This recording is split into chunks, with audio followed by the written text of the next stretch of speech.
Hey, Dan Matei here with PT Biz, and I want to share something with you. This should be a reminder of just how lucky we are to do what we do as physical therapists.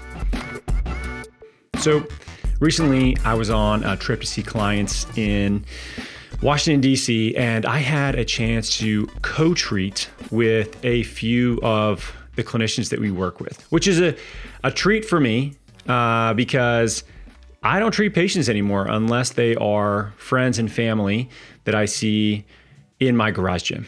So I don't see a ton of patients. I have a couple, a month at most. Usually it's some sort of sports injury with one of my kids' friends or one of their parents or a neighbor that hurts their back picking up their lawnmower or something, right?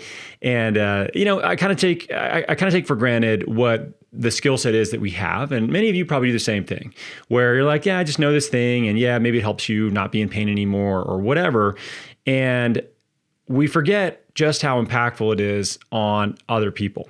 Now, one of the interesting things about this trip was we spent the entire day in our clients' facilities, in their clinics, and I had a chance to meet many of their patients.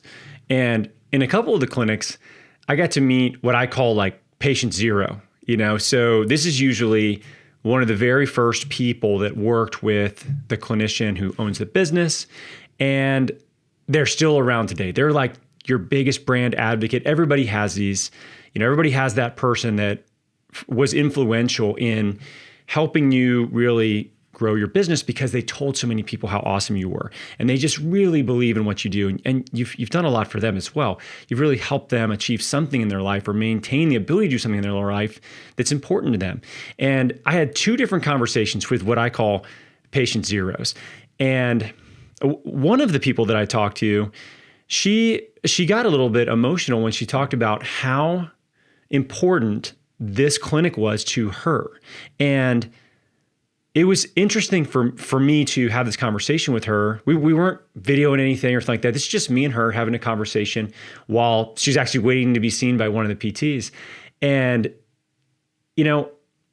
I thought it was it's very memorable and interesting to talk to somebody who feels so strongly about a business that they go to and are a client of, right? Like they're so strongly and emotionally tied to this business that they literally they think of it almost as their own.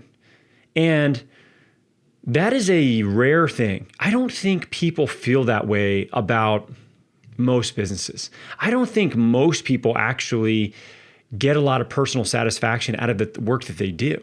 They may sell something or they provide some service or whatever because they need a job, and that's how they pay for their family's livelihood, and so they buy food, and there's nothing wrong with that. I'm not saying that everybody needs to find their life's passion in order to have a job, but I think that we are uniquely positioned, and we have a level of personal satisfaction with what we do that is it's worth billions. Like I don't even know how to put a price on what we do.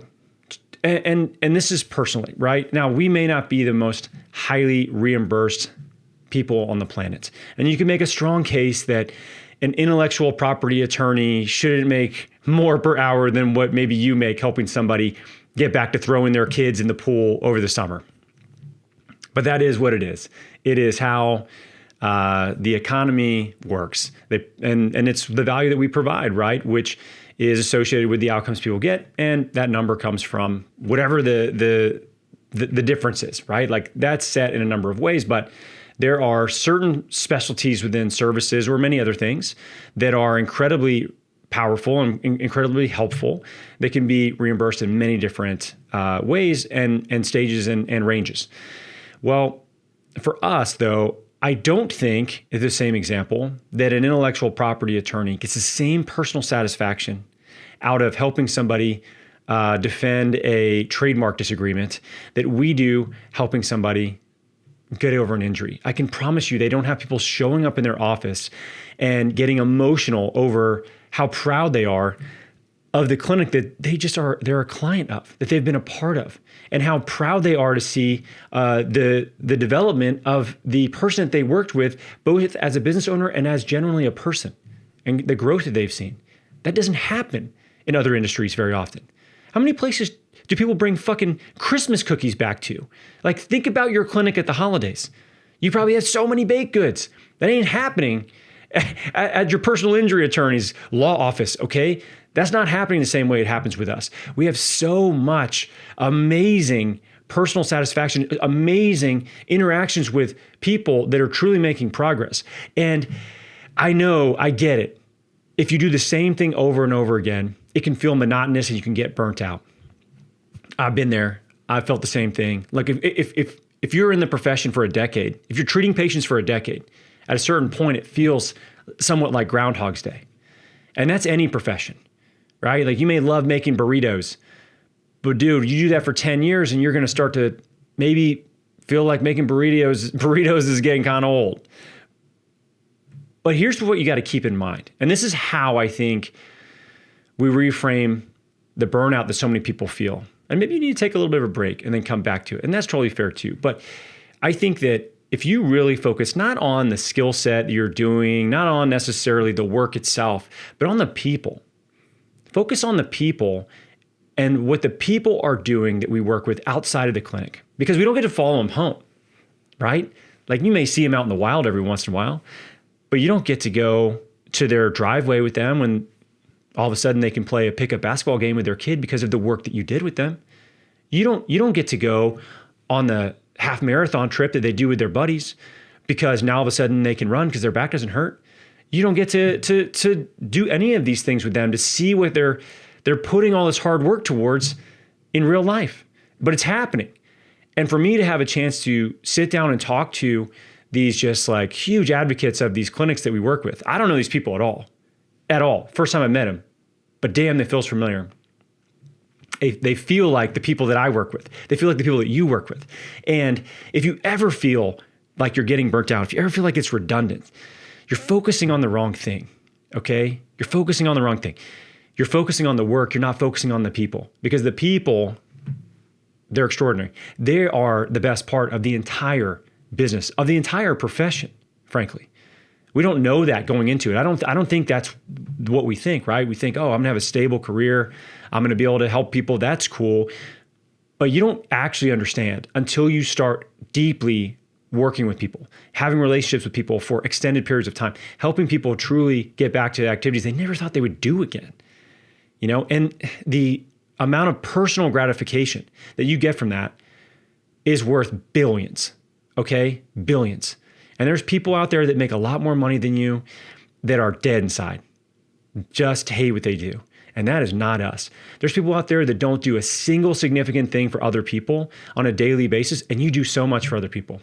So next time that you're feeling kind of burnt out, I got a new eval, I don't know if I want to whatever, get into this. I got this whatever documentation to do.